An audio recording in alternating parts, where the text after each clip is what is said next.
Living as a creative person with depression can sometimes feel like being born on a different planet, doesn't it? Well, I don't know. Maybe you've experienced this and can relate, or maybe you can't and you just kind of want to see this video to be a fly on the wall to see what it's like. Either way, hi. My name's Mandy, and this is my little corner of the internet. It's quaint, it's cozy, and it's a bit chaotic, but we make it work. If you like general, very average life happenings of a millennial surviving in this day and age, and maybe some interesting things too, I invite you to stick around.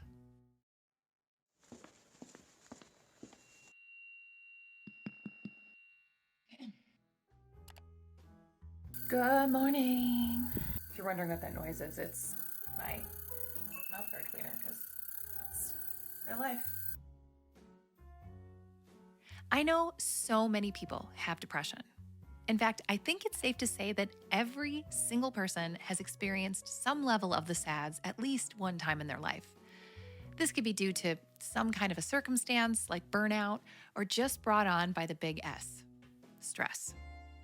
But I know there's sadness and then there's depression. I've heard that depression is sadness about being sad. Feeling sick and tired of feeling sick and tired. That depression is this immense sadness disguising suppressed anger and disappointment and deep hurt. His head is just all kinds of funny. Okay. All right, we're running late, so we're gonna go. I have to get my bag together. We need my keyboard and iPad so I can work while I am gone. Gotta go get our hairs done today because it's been a really long time. I had shows all winter and just had to basically just throw my hair to the side and spray it down. So I was like, what am I gonna get it colored for? Anyway, I am going to get a bag or a book bag. Bag or a book bag, bag or a book bag, bag or a book bag, bag or a book bag, bag or a book bag. I don't know. I guess this bag. Why not? I need batteries. Oh, I need a bag for the batteries.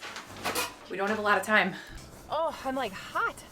It's like hot now. One eternity later.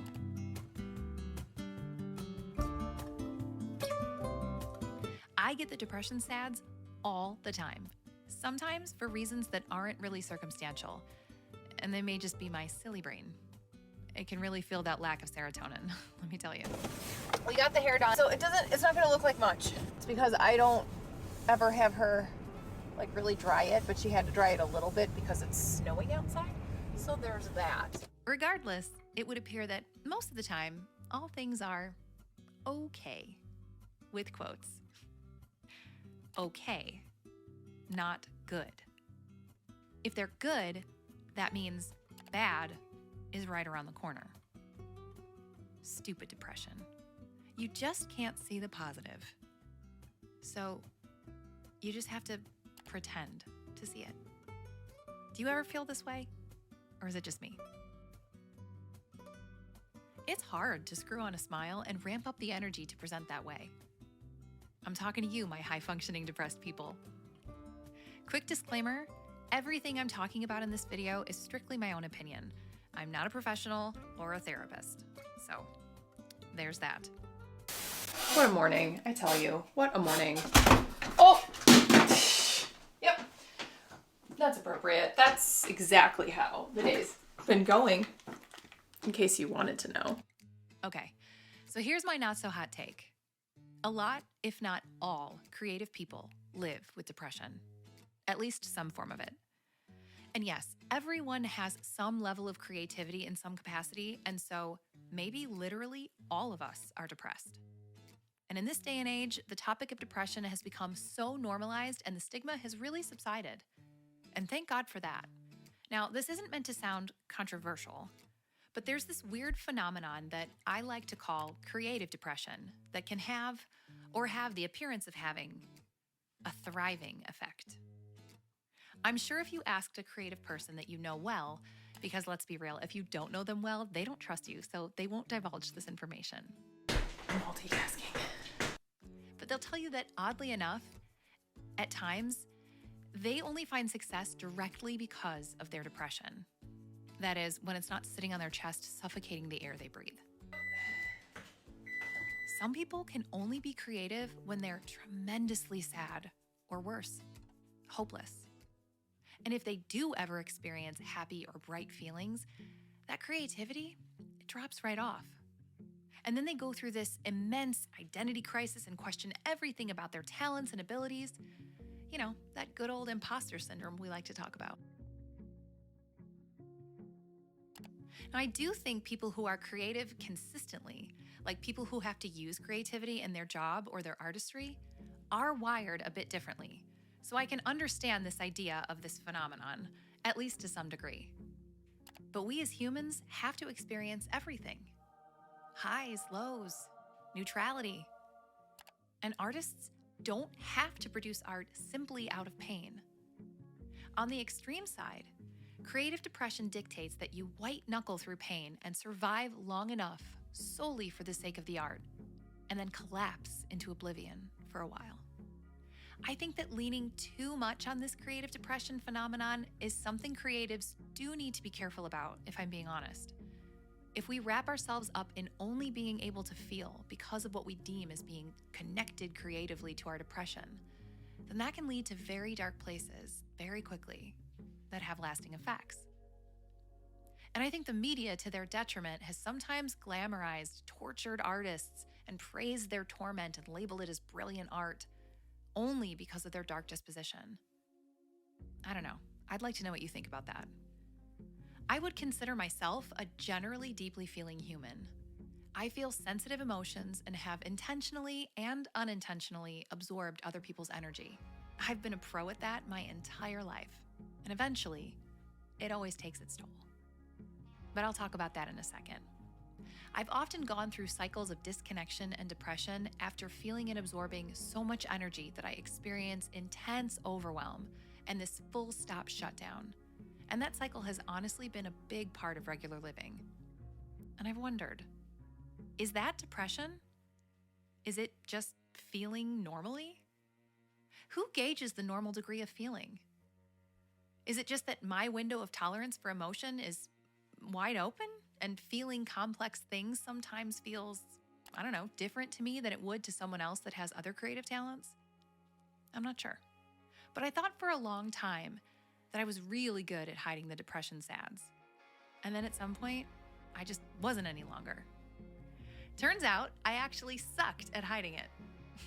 I was inwardly and now somehow outwardly disconnected. Depression is one of the larger parts I've been working on. If you don't know about parts work, I encourage you to check out the modality called Internal Family Systems, or IFS. It's fascinating stuff. Check out the Eye in the Sky, where I talk about one of my other integral parts. Now, I've done work on this part. I've asked questions, particularly explored the whys and the whens, like why does it exist and when did it start existing? And I won't get into that in this video, and maybe because healing has taken place, I can now look at this part through its current lens, putting distance between this idea of being tied to creative identity, and instead of feeding the whys, I can wonder about the curious hows and the whats. How is depression really here to help me? And how can I embrace that ever-present part? What does it really want to say? And the answers that I've gotten are wonderful. Speaking to my own experience with creative depression, I've always been okay with vulnerability, but really only within my artistic medium, which is through song. In fact, vulnerability in song is my coat of armor. It's not a torturous experience for me, and I don't force creativity during peaks of depression. In fact, I don't force anything anymore. I let creativity show up if and when it wants to, and I don't yell at myself if it doesn't show up that day, although that wasn't always the case. The feeling of creativity alongside depression is so interesting. You've got the heavy sads on one end, and then this bridge to weightless freedom on the other. And it all morphs into this free fall. And ironically, where the world is so emotionally unsafe in my worldview, the act of allowing the free fall in music has always been my safest place. And it never asks permission either. It's just always poured out in writing or singing. And depression takes a seat in this corner, quieting down so the music can take over as the medicine. It's pretty incredible, really. The next day. It's like creative depression knows how to bypass and challenge the truth of how depression functions, which is to shut down emotions to survive in the moment. That dichotomy of shutting down and suppressing in the everyday, and yet opening up through creativity to process things through music, it will always blow my mind. And that's why music will always be so special to me and magical, and why I think there's really a need for it in this world today.